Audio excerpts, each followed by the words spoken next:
Merci beaucoup, Hélène, pour cette lecture.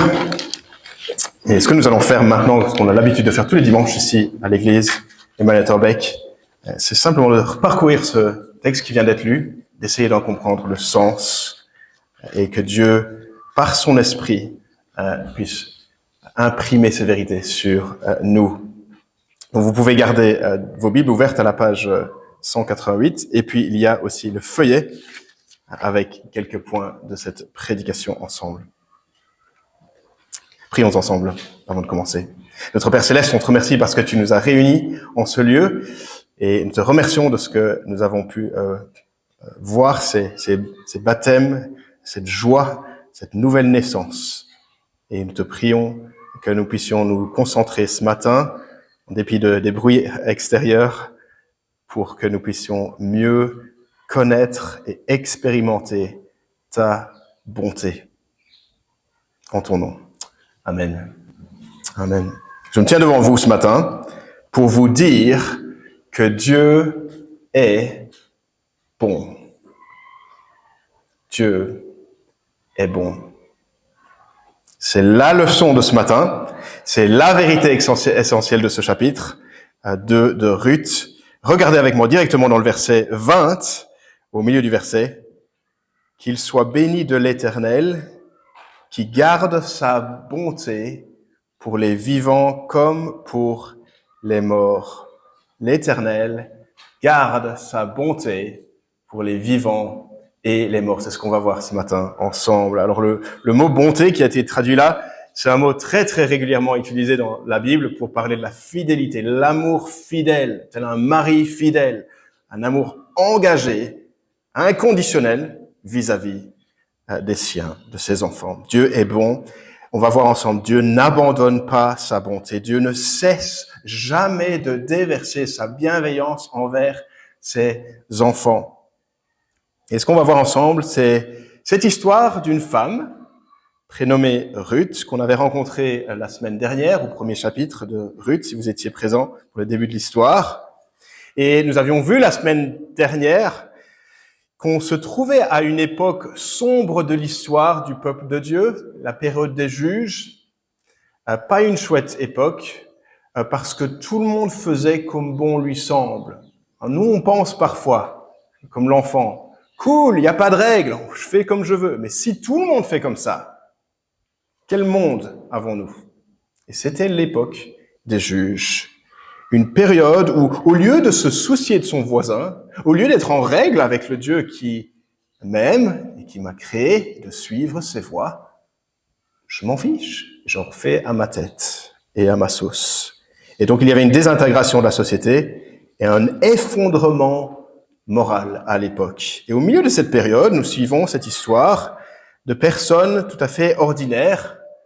Il y avait une famine. Et alors un monsieur et son épouse Naomi avaient dû déménager, c'était logique. Mais de tous les endroits, ils avaient choisi Moab. Ils n'étaient pas très très intelligents comme choix. Moab, une nation étrangère, mais aussi avec des pratiques païennes, de cultes très différents, même de sacrifices d'enfants. On lit dans l'Ancien Testament. Moab, pas un bel endroit pour Naomi, loin de l'Éternel. Le mari meurt. Et les deux fils se marient, et l'un se marie avec une certaine Ruth, qui est la belle-fille. Et puis de fil en aiguille, après un certain temps, les deux fils meurent aussi. Et c'est tragédie sur tragédie. Et lorsque la famine enfin n'est plus, Naomi pense, je vais peut-être rentrer au pays de ma culture et de mon Dieu. Le pays que Dieu avait promis à mes ancêtres, après tout. Et Ruth l'accompagne, c'est ce qu'on avait vu la semaine passée. Ton peuple sera mon peuple. Ton Dieu sera mon Dieu, dit-elle. Une démarche non pas simplement d'amitié avec Naomi, mais de foi personnelle. Elle est croyante, Ruth. Et on était arrivé à la fin du chapitre 1 et on se demandait, mais qu'est-ce qui va se passer à cette chère Naomi et Ruth? Elles sont dans la précarité. Elles sont toutes les deux veuves. Pas d'aide de l'État à l'époque. Elles sont à la merci, surtout dans une société à l'époque des juges. Ça va pas aller super bien nécessairement. Et comment est-ce que ça va aller pour Ruth qui a commencé à s'engager avec l'Éternel, le Dieu d'Israël. Comment est-ce que ça va se passer pour elle? À quoi Ruth, en tant que jeune croyante dans le Dieu de Naomi, à quoi peut-elle s'attendre? Et je réfléchissais à cela cette semaine en préparation et je me suis dit, mais ça c'est vraiment une question très pertinente pour nous tous. Pour nous tous. Nous tous qui, peut-être comme Ruth, avons commencé à suivre Christ, à mettre notre foi en lui, le même Dieu d'Israël qui tient ses promesses, allons-nous trouver un Dieu bon et compatissant qui pourvoit pour nous, ou pas? Je pense à nos 2 baptisés du jour. On a eu ces baptêmes ce matin. Vous qui démarrez la vie avec le Seigneur, qu'est-ce que vous allez trouver en Dieu? Un Dieu indifférent, un Dieu qui prend soin de vous? Dans quelle mesure? Et peut-être qu'il y a quelqu'un ici parmi nous ce matin, vous ne vous positionnez pas encore vous personnellement avec Christ dans la foi, et on est heureux que vous soyez là, c'est merveilleux de suivre ce qui se passe. Mais voici une question à laquelle on va vouloir répondre. Dieu va-t-il prendre soin de moi ou pas? Beau dimanche, n'est-ce pas? Baptême, et puis un passage. Je ne pourrais pas penser à un meilleur passage de la Bible pour ce matin. Alors si, dans le premier chapitre, il y avait une période de plus ou moins 10 ans, peut-être même plus, dans le chapitre 2, c'est en gros une seule journée. Une seule journée. Ça ralentit. Sauf le verset 23, le dernier verset, qui parle de toute la moisson qui suivra. Alors parfois, on vit des journées mémorables. Hein. Vous avez probablement en tête des journées où vous avez dit « Ah, ça, c'était une chouette journée ». Je ne sais pas ce que vous aimez faire. Nous, on est allé à Legoland et notre fils Théo a dit probablement 10 fois dans la même journée « Ceci, c'est la meilleure journée de ma vie ». Ça, c'était pour lui. Si on avait demandé à Ruth, elle aurait probablement dit cela à la fin de cette journée-ci, Ruth 2. Parce que cette journée-là est une très bonne journée, parce qu'elle expérimente la bonté de Dieu pour elle-même. Et donc nous allons voir ensemble, vous le voyez sur le feuillet, que Dieu est bon, sa bonté est préparée d'avance, sa bonté est personnelle, sa bonté est par grâce, elle est imméritée, sa bonté est particulièrement abondante, sa bonté est pourvue à travers un Rédempteur. Et donc simplement ce que je vous propose ce matin, c'est de retracer ces points, mais sur base de l'histoire de Ruth. On va rester dans Ruth pendant cette majeure partie des points, et puis on fera le lien avec nous, et on verra en quelque sorte combien les liens sont forts entre nous et Ruth. Donc premièrement, la bonté de Dieu est préparée d'avance. Regardez avec moi les versets 1 à 3. Alors on sait que c'est la saison des moissons. C'était le dernier verset du chapitre 1er. Et on sait, qu'on vient de le dire, que Ruth et Naomi étaient elles-mêmes pauvres, dans la précarité. Personne n'allait pourvoir pour elles. Elles étaient vulnérables. Ruth, en plus de cela, est immigrée. Elle est étrangère d'une nation ennemie. Et la société en elle-même n'est pas stable. Ça, on le sait. Et la moisson commence. Et Ruth se dit, verset 2, à Naomi, est-ce que je pourrais, moi, à mon tour, sortir, aller chercher de quoi manger? Je vais aller ramasser les épis dans les champs, comme il m'est permis de le faire, et espérer trouver de la faveur chez quelqu'un. Voilà, la miséricorde de quelqu'un d'inconnu vis-à-vis de moi. Et Naomi lui dit, vas-y. Et en fait, c'était ainsi qu'il fallait procéder si on était pauvre en Israël à l'époque. Il y avait une loi, dans la loi de Moïse, qui permettait de glaner ce qui était dans les champs. C'était fait exprès pour les plus vulnérables de la société. Vous pouvez suivre derrière les moissonneurs et ramasser quelques épis oubliés, laissés peut-être même volontairement par ceux qui en ont beaucoup, pour laisser à d'autres qui n'ont rien. Et il faut pas penser que c'était le luxe, ok? C'est pas non plus qu'elle mendie ou elle fait les poubelles, mais c'est pas non plus qu'elle a une situation très géniale. Quelque part entre les deux. Glaner, c'était un travail reconnu, une provision de la nation pour les démunis. Et jusque-là, rien d'anormal. Sauf que verset 1, qu'on a sauté, nous apprend quelque chose d'essentiel, qu'il existe un certain parent riche qui s'appelle Boaz. Alors, verset 1, c'est chouette, c'est un commentaire de la part de l'auteur qui nous dit en fait, vous devriez juste écouter ce petit commentaire, parce que je vous laisse ça, et on va probablement y revenir. Verset 1, Naomi avait un parent de son mari, c'était un homme puissant et riche du clan d'Émélec, qui s'appelait Boaz. Alors, il est puissant, et dans certaines traductions, il est vertueux. C'est un homme qui a pas mal de ressources, mais il est bon. Alors, c'est chouette d'avoir un oncle riche, mais encore faut-il qu'il soit sympa et qu'il partage ou qu'il pense aux autres, pas juste à garder ses richesses lui-même. Parce qu'à l'époque, et ça il faut un peu se remettre dans le bain parce que c'est un peu loin de notre époque, il y avait en Israël une loi qui disait que si un homme mourait sans enfant, sans descendance, eh bien un frère pouvait éventuellement épouser la veuve et pourvoir pour elle. C'était une manière de l'aider. C'était possible. Et en fait aussi peut-être avoir une descendance à travers cette union, nouvelle union, pour maintenir l'héritage familial. Comme ça qui était une provision pour le peuple à l'époque. Et donc nous, verset 1, on est au courant qu'il y a une existence d'un riche parent, verset 1, Boaz, un homme d'une bonne réputation, qui pourrait éventuellement venir soutenir ces deux femmes dans la précarité. Mais on n'est pas trop sûr. Mais notre pressentiment est confirmé, parce qu'au verset 3, Ruth part, et elle arrive dans un champ, et tiens, ce champ appartient à qui? Ah, quel coup de bol! À Boaz! Verset 3, Ruth alla ramasser des épis, et il se trouva que, c'est une manière de l'auteur de dire, c'est comme par un pur hasard, sauf qu'on sait tous que c'est pas un hasard du tout, puisque c'est Dieu qui règne et au souverain. Incroyable, quelle aubaine! De tous les champs possibles, qui est là? Boaz, quelle coïncidence! Surtout verset 4, ce jour-là il était là, c'est encore mieux, et qu'il la remarque, encore mieux. Et donc, bien que Ruth soit dans de la précarité et une position de vulnérabilité, Dieu reste souverain. Dieu reste bon. Il va pourvoir pour elle. Les théologiens parlent de la providence de Dieu, le terme providence de Dieu. Dieu orchestre et conduit toutes choses pour ses desseins à lui. Il utilise même le mal. Providence de Dieu qui amène Ruth juste au bon moment, à la bonne époque, au champ appartenant à Boaz.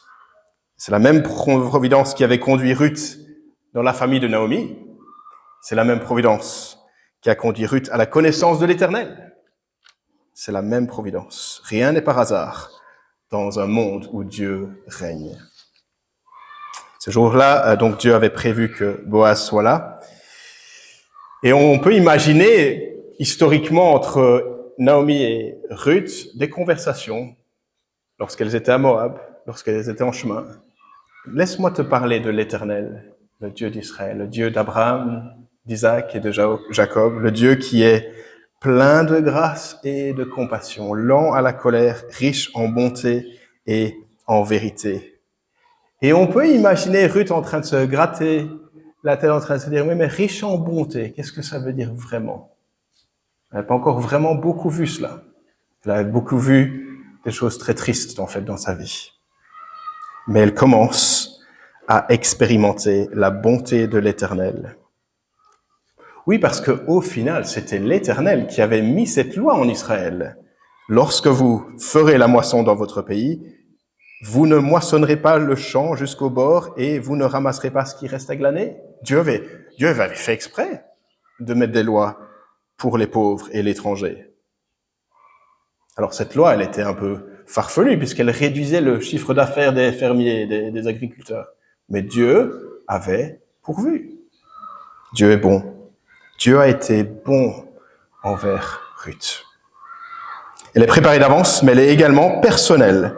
Versets 4 à 8. Parce que Boaz est là ce jour-là, il est clairement impliqué dans la moisson, il est intéressé de savoir ce qui se passe, pas parce qu'il aime tout contrôler, c'est pas un micromanager, mais c'est plutôt quelqu'un qui veut le bonheur de son équipe et de tout le monde. Et il ne reconnaît pas cette nouvelle femme, jeune femme, qui glane sur le côté là-bas. Qui est-ce? Demande-t-il. Ah, ça c'est Ruth, qui vient du pays de Moab. Ok, Moab. Elle nous a demandé si elle pouvait glaner, elle y travaille depuis le matin. Comment est-ce que Boaz réagit? À l'étrangère, l'immigrée, celle qui est venue avec Naomi, verset 8. Ma fille. C'est personnel. Mon enfant, comme dirait Jésus à certains avec qui il interagit à l'avenir.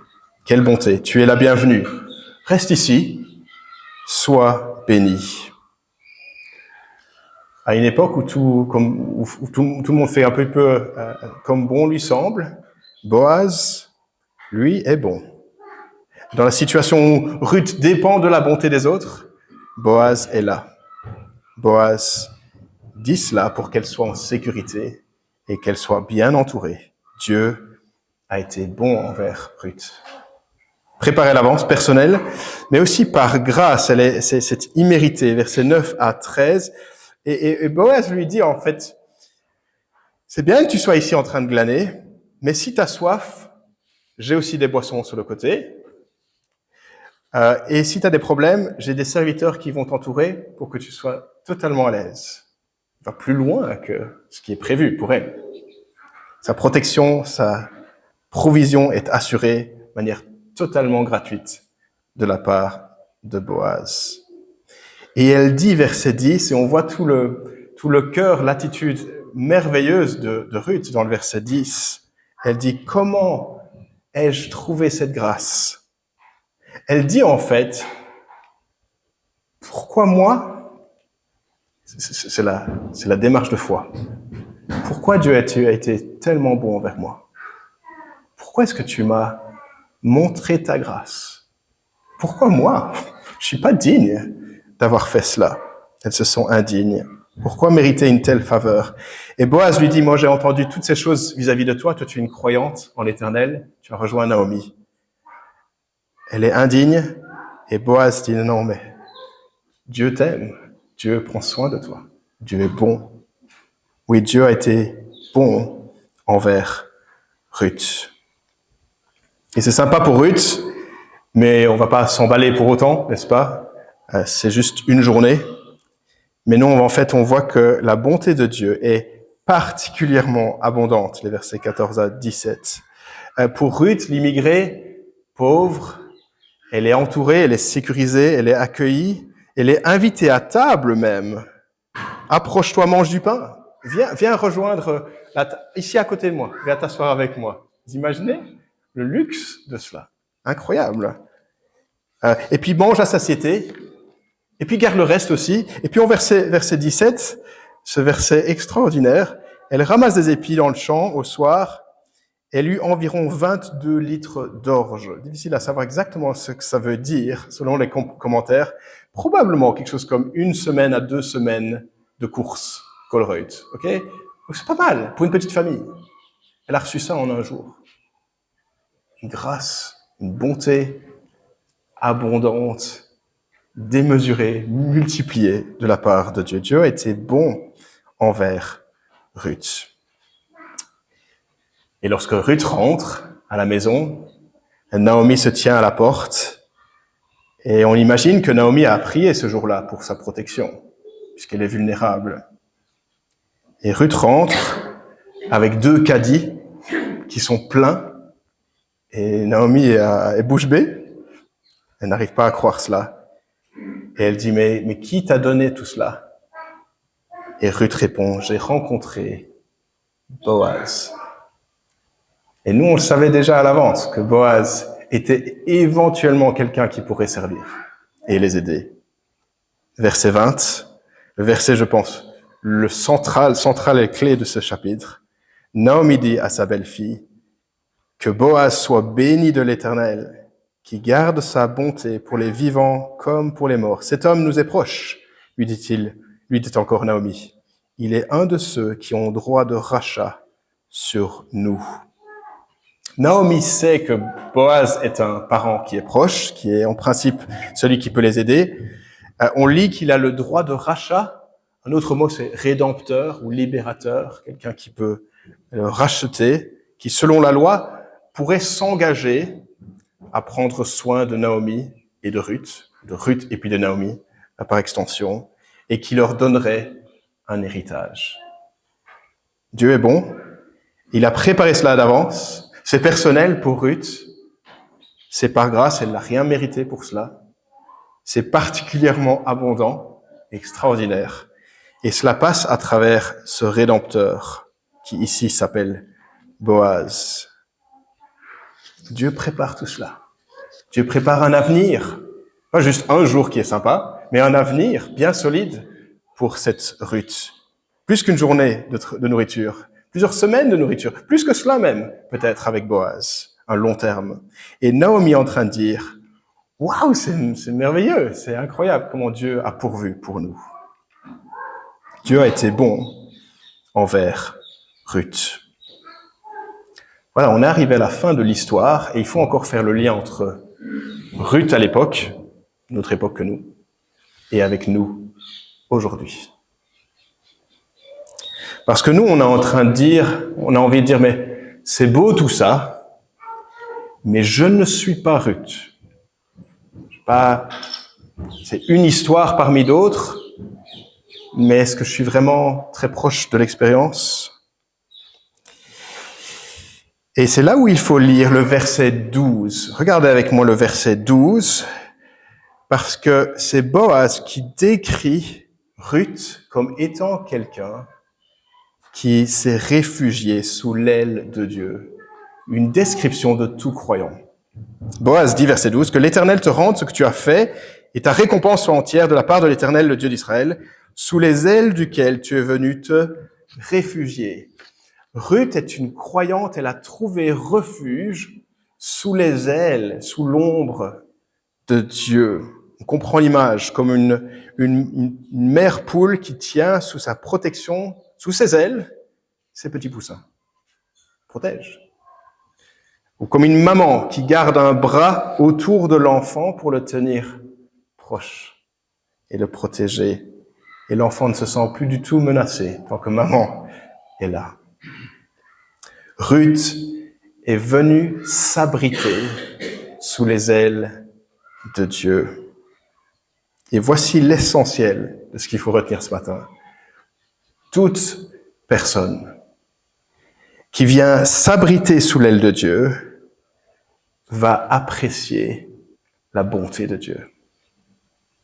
Toute personne qui viendra s'abriter, prendre refuge sous l'aile de Dieu, va pouvoir expérimenter quelque chose de la bonté de Dieu. Et donc quand Naomi dit que l'Éternel a été bon, elle le dit parce qu'elle résume tout le chapitre. Dieu a été bon et bon et bon. C'était préparé d'avance, c'était personnel, c'était par grâce, c'était abondant et c'était pourvu à travers ce Boaz le Rédempteur. Et si Dieu a été bon envers Ruth, nous pouvons aussi dire Dieu est bon envers nous. Dieu est bon envers nous aussi. J'utilise le mot « nous » parce que Dieu est bon particulièrement envers ceux qui se sont réfugiés sous son aile. Et il faut faire cette démarche. Il faut venir à lui pour expérimenter sa bonté. Et Dieu ne sera pas bon si je ne viens pas à lui. Il nous invite à lui. Viens à moi. Fais la même démarche que Naomi et Ruth ont fait la semaine dernière.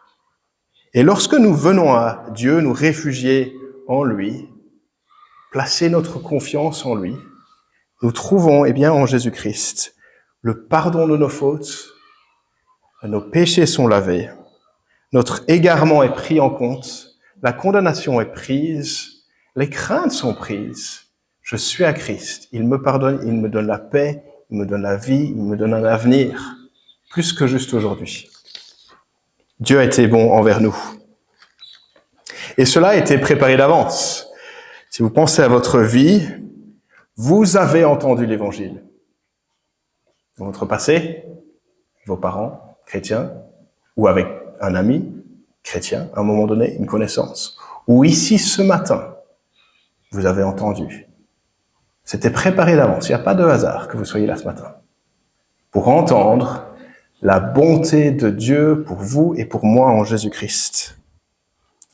Pour que tu puisses entendre, comme on l'a entendu tout à l'heure, l'appel de Jésus. Venez à moi, vous tous qui êtes fatigués, et je vous donnerai du repos. Et donc, si tu es ici ce matin, profite de cela. Profite de cela. Dieu a été bon envers nous. C'est aussi personnel, pas simplement préparé providentiellement par Dieu, mais c'est personnel. Dieu prend un intérêt par ta vie, pour ta vie. Qui que tu sois, que tu te sentes proche de Dieu ou lointaine de Dieu. Quel que soit ton arrière-plan, quelles que soient tes réussites, ton CV et tes échecs, quelles que soient tes dernières semaines, la dernière année de ta vie, qui franchement a été difficile, quel que soit ce que pensent les autres, ta famille ou tes collègues. Oh, quelqu'un va me dire, si tu savais qui je suis vraiment, ou ce que j'ai fait, ce que j'ai vu, ce que j'ai pas fait, j'en ai honte. Et Dieu est bon et te place sous son aile. Dieu ne renonce pas à sa bonté. Dieu a été bon envers nous par grâce. Comment est-ce que c'est par grâce? Parce que c'est immérité. Moi, je n'ai pas mérité la grâce de Dieu, la bonté de Dieu. Personne d'entre nous. Tant de personnes pensent que le christianisme, en fait, est en train d'affirmer que Dieu est bon envers ceux qui sont bons. Non, la Bible n'affirme pas du tout cela. La Bible affirme exactement que Dieu est bon même envers ceux qui sont pas bons. Et justement, sa bonté est déversée envers ceux qui le reconnaissent. Dieu est bon vis-à-vis des justes. Nous ne sommes pas justes. Mais en Christ, nous venons à celui qui nous donne sa justice, sa perfection nous est imputée. Dieu fait grâce. Il déverse sa bonté. C'est par grâce que vous êtes sauvés, par le moyen de la foi. Cela ne vient pas de vous, c'est le don de Dieu. Ce n'est pas par les œuvres, afin que personne ne se glorifie. Et Dieu n'est pas radin. Je te donne un peu, mais pas trop. Pas s'emballer. Non, sa bonté, elle est abondante. Ce que Ruth reçoit, en quelque sorte, c'est une image de ce que nous recevons dans l'Évangile. Nous avons en Christ toutes les bénédictions spirituelles dans les lieux célestes. Pas quelques-unes, mais toutes. Toutes ces bénédictions spirituelles. En lui, Dieu nous a choisis avant la création du monde pour que nous soyons saints et sans défaut devant lui. Dans son amour, il nous a prédestinés à être ses enfants adoptifs par Jésus-Christ. C'est ce qu'il a voulu dans sa bienveillance, pour que nous célébrions la gloire de sa grâce, dont il nous a comblés. Il n'a pas été radin, il nous a comblés dans le bien-aimé. En lui, par son sang, nous sommes rachetés, pardonnés de nos fautes, conformément à la richesse de sa grâce. On a compris, Éphésiens chapitre 1. Dieu est bon envers nous. Que dirons-nous de plus? Si Dieu est pour nous, qui sera contre nous? Lui qui n'a pas épargné son propre fils, mais l'a donné pour nous, comment ne nous accorderait-il pas tout aussi avec lui? Dieu est bon envers nous. Préparé d'avance, personnel, par grâce, abondant, et aussi pourvu à travers le Rédempteur, R majuscule. Parce que Boaz, nous donne un petit avant-goût de ce qu'est ou qui est Jésus-Christ. Jésus-Christ, qui est comme Boaz, est un riche parent, qui a droit de rachat, qui est vertueux, qui est fort, qui est bon, et qui utilise son autorité, pas pour se faire servir, mais pour servir et donner sa vie en rançon pour d'autres. En lui, par son sang, nous sommes rachetés. C'est le même langage, Éphésiens chapitre 1. En Christ, nous avons une espérance. Dieu est bon envers nous. Ça, c'est mon expérience, c'est l'expérience de beaucoup de gens ici. J'ai eu la chance, non, la bonne providence de Dieu d'avoir grandi dans une famille où on m'a partagé l'évangile. Pas le cas de tout le monde, je sais. On va parler de Jésus à un moment donné. à travers mes parents, bien qu'imparfaits, à travers des camps aussi, lorsque j'étais adolescent. Et adolescent, j'ai été bouleversé de rencontrer des animateurs de camps qui étaient toutes ces choses, sincères, sympas, imparfaits, mais confiants en Jésus-Christ. Et il y avait quelque chose que je n'avais jamais vu autre part. Je me suis dit, ça, je veux creuser. Dieu est bon. Dieu est bon. Dieu est bon ne veut pas dire que toutes les journées sont les meilleures journées de notre vie. On n'est pas en train de dire cela, mais on est en train de dire que le fait de connaître la bonté de Dieu est merveilleux, même dans les circonstances les plus éprouvantes et difficiles de la vie. Et peut-être j'ai besoin de parler à toi ce matin, qui te sens particulièrement fébrile et fragile ce matin. Et tu songes à l'été, tu te dis, mais comment est-ce que je vais avancer? Comment est-ce que je vais résoudre ça? Comment est-ce que je vais vivre cela? Et je veux t'encourager à t'agripper au verset 20. L'Éternel garde sa bonté envers les vivants et les morts. Les morts parce que je pense dans la pensée de Naomi, Dieu est en train de pourvoir même pour les maris décédés.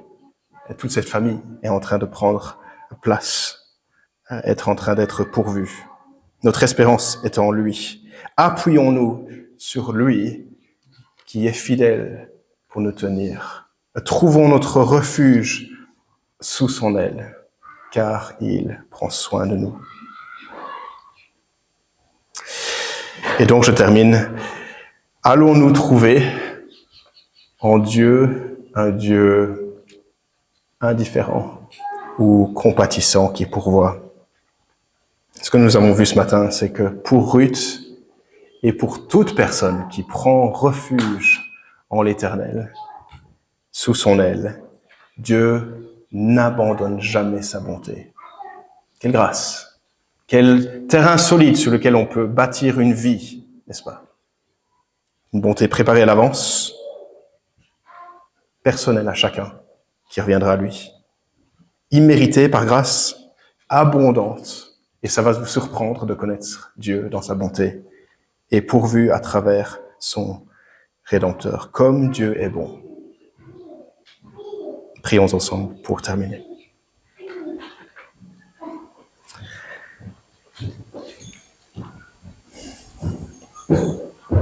L'Éternel qui garde sa bonté pour les vivants comme pour les morts. Notre Père Céleste, on te remercie parce que tu gardes ta bonté et n'est jamais épuisée. Ta bonté se renouvelle quotidiennement. Gloire à toi.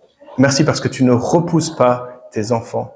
Et nous sommes conscients de nos manquements, de nos égarements, de notre faiblesse, de notre rébellion, de nos décisions, nos choix, nos attitudes totalement lointaines de ce que tu voudrais pour nous. Et pourtant, comme pour Ruth, l'étrangère, tu nous accueilles.